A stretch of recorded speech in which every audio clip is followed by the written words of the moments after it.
Jesus saiu da sinagoga e entrou na casa de Simão. A sogra de Simão estava sofrendo com febre alta e pediram a Jesus em favor dela. Inclinando-se sobre ela, Jesus ameaçou a febre e a febre a deixou.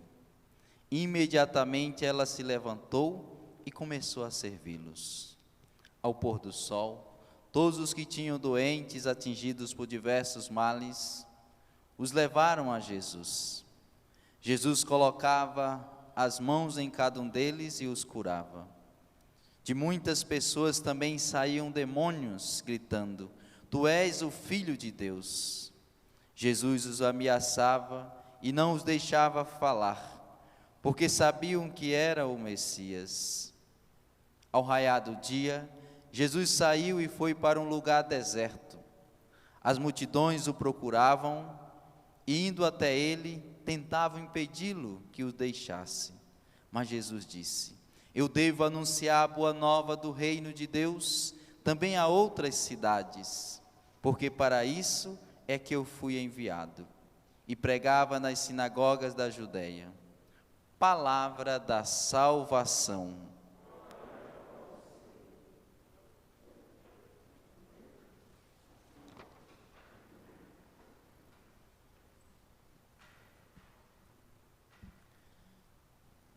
Nós compreendemos bem a liturgia de hoje, o Evangelho, se nós dermos uma olhadazinha na primeira leitura da carta de São Paulo aos Colossenses.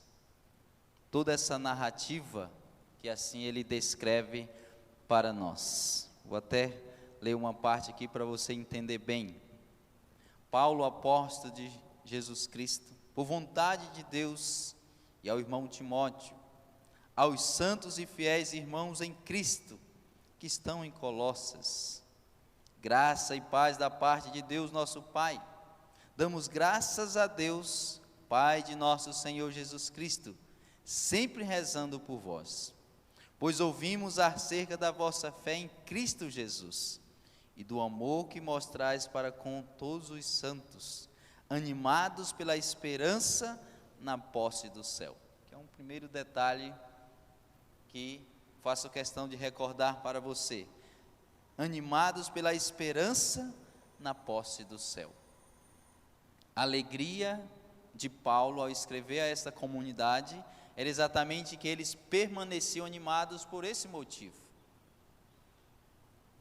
E quando eu rezava com esta liturgia no dia de ontem, me fazia pensar uma coisa: se as pessoas que não creem em nosso Senhor, as conversas delas são de tantas outras coisas, as nossas conversas precisam ser necessariamente sobre as realidades do céu.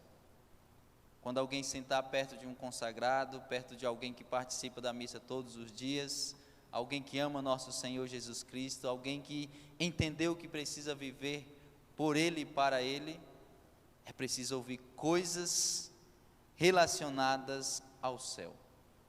Esta comunidade estava tão imbuída de Deus, que tudo o que ela conversava era sobre o céu. Toda a sua esperança era sobre a realidade do céu, e São Paulo estava feliz, que a comunidade tinha entendido o recado. E ele continua: disso já ouviste falar no Evangelho, cuja palavra de verdade chegou até vós, e como no mundo inteiro, assim também entre vós. Ela está produzindo frutos e se desenvolve, desde o dia que ouvistes a graça divina e conhecestes verdadeiramente. Assim aprendeste de Epáfras, nosso estimado companheiro, que é junto de vós. Aí aqui nós já podemos compreender um pouco o Evangelho, porque a alegria de São Paulo é que Timóteo, mas aqui ele cita também Epáfras, tinha aprendido sobre as coisas do céu, aprendido sobre o Evangelho e estava anunciando, estava ensinando. Ou seja, aquela comunidade, ela aprendeu sobre as coisas do céu, aprendeu sobre Deus. Por quê? Porque os discípulos ensinaram. Timóteo ensinou, Epáfras ensinou e assim por diante. Ou seja, teve alguém que ensinou. E como isso é importante? Ter alguém que ensine para que assim leve a pessoa a conhecer Jesus, a amar Jesus e a viver com Jesus. O evangelho de hoje, narrado em 3 momentos. Primeiro, a cura da sogra de Pedro, que está ali com febre.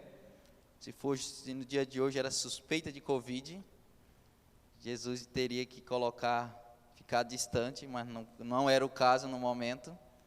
E Jesus ali toca ela e ela simplesmente é curada. No segundo momento, o evangelho vai dizer que muita gente vinha até Jesus com diversas doenças, ele curava. Pessoas possessas, ele libertava. Só que é interessante um detalhe, o evangelho não dá ênfase tanto à cura da sogra de Pedro, nem aos outros milagres que ele realizou. A ênfase do evangelho, se você for observar, está no versículo 43, quando ele, depois de fazer tudo isso, Jesus diz: eu devo anunciar a boa nova do reino de Deus também a outras cidades, porque para isso é que eu fui enviado. Olha a preocupação de Jesus. Já anunciei aqui, só que tem outras cidades que precisam também. E tchau, estou indo. Essa preocupação em salvar, essa preocupação de fazer com que o reino de Deus chegue a muitos corações. A missão de Jesus foi essa: eu devo anunciar a boa nova do reino também às outras cidades, porque para isso é que eu fui enviado. Nós que experimentamos a Jesus, nós que já estamos num processo de conversão, nós precisamos se preocupar também com a conversão dos outros. E fazermos de tudo para que essas pessoas amem a nosso Senhor, as que não amam ainda. Precisa ser uma preocupação nossa. Nos preocuparmos com quem ainda não se converteu, quem não iniciou o seu processo de conversão. Epáfras, porque estava ali na comunidade e falava de Jesus, falava do evangelho, falava sobre o céu, a comunidade foi se convertendo e São Paulo ficou feliz. São Paulo ficou feliz que aquela comunidade de Colossos tinha compreendido, tinha aceitado o evangelho. O nosso coração também precisa se alegrar quando nós, de algum modo, somos instrumento de Deus, que sempre quem faz é Ele, para que o outro se converta, para que o outro mude de vida, para que o outro passe por esse processo de conversão. E para isso, nós não podemos perder tempo. Não podemos perder tempo no que toca à evangelização. Jesus não perdeu tempo. Olha só, ele curou a sogra de Pedro, ele curou vários doentes, ele libertou vários possessos. Não já estava bom? Missão de sucesso. A missão de Jesus foi um sucesso. Quando estava no ápice do sucesso, o que foi que ele fez? Eu tenho outra cidade também que eu tenho que ir, viu? Tchau, tchau. Já fui. Ou seja, essa gana, e aqui eu me faço simplesmente da expressão do nosso fundador, Monsenhor Jonas Abib, essa gana por salvar almas. Nunca se contentar. Se foi frutuosa, bendito seja Deus, que seja mais ainda. Que nós temos uma mania, rapaz, tá bom. Não está bom não. Enquanto tiver um precisando de salvação, nós temos que ir lá e fazer alguma coisa, e usando de tudo. E por vontade de Deus, o nosso carisma usa dos meios de comunicação, tão necessários para esses tempos, sobretudo. Com qual objetivo? De salvar o maior número possível. Não é por outra coisa, é de salvar o maior número possível. Qual o instrumento que você tem em tuas mãos? Quais os meios que hoje você pode? Se utilize.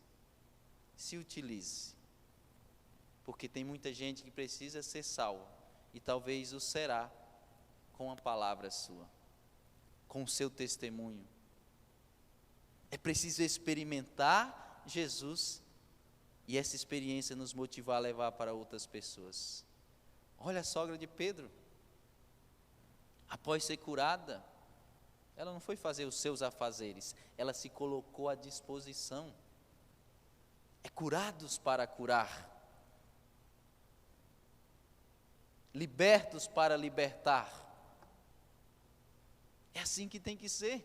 Nós não podemos ficar paralisados no nosso lugar, uma vez que nós encontramos Jesus. Não, é preciso sair de si e ir ao encontro do outro.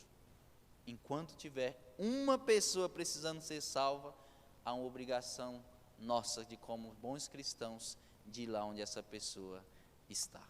Portanto, motivados por esta liturgia de hoje, do seu jeito, do seu modo, nas suas possibilidades, faça alguma coisa pela evangelização. Não fique de braços encruzados. Não fique. Como eu vos disse, o carisma Canção Nova, por vontade de Deus, se utiliza da TV, do rádio, da internet e tantos outros meios para poder comunicar a boa nova do Evangelho. E nós, e agora me refiro aos missionários, aos consagrados, precisamos fazer isso cada vez mais. Se utilizar desses meios para que nosso Senhor de fato seja amado. Da onde eu estava vendo, e o próprio Instagram me dá essa porcentagem mensal. Quando eu estava em Cachoeira Paulista, lógico, ali usando a TV, o rádio, o próprio portal, o meu Instagram tinha um alcance de quase 500 mil por mês. Por que eu falo desse número aqui para vocês? Para dizer assim, que é um instrumento que pode ser usado e deve ser usado para evangelização. Esse mês, que eu estou aqui em Cuiabá, longe da TV, da rádio, teve quase 300 mil visualizações do conteúdo que eu postei. Desses 300 mil, vá que alguém entenda ali uma pregação, que eu posto um texto, e passe a amar nosso Senhor Jesus Cristo. Não valeu a pena usar. E tem que ser usado para essa finalidade, se não for, perde a essência. Sobretudo nós, e agora eu repito, eu me refiro a nós consagrados. É para a evangelização, e precisa assim o ser. Imagine só não usar desse meio. Quantas pessoas deixarão de ser alcançadas pela evangelização? Não podemos cometer esse pecado. Tem muita gente que precisa ser salva, e nós devemos ir ao encontro dessas pessoas. Ir ao encontro delas, com esse ardor, com essa gana de almas. Porque assim os apóstolos o fizeram, assim nosso Senhor o ensinou. Então não tem desculpa. É experimentando Jesus e fazendo com que também as outras pessoas experimentem. Sendo curados para curarmos, sendo libertos para libertarmos. Enquanto tiver alguém, uma pessoa precisando de Deus, lá devemos nós estarmos para evangelizar e salvar esta pessoa. Gostou desse vídeo? Acesse nossa playlist para assistir outros vídeos do canal. Se inscreva agora mesmo no meu canal, Padre Helenildo Pereira. Deixe o seu joinha, ative o sininho para receber notificações e não se esqueça de compartilhar, para que mais pessoas sejam alcançadas pela evangelização. Que Deus abençoe você e até o próximo vídeo.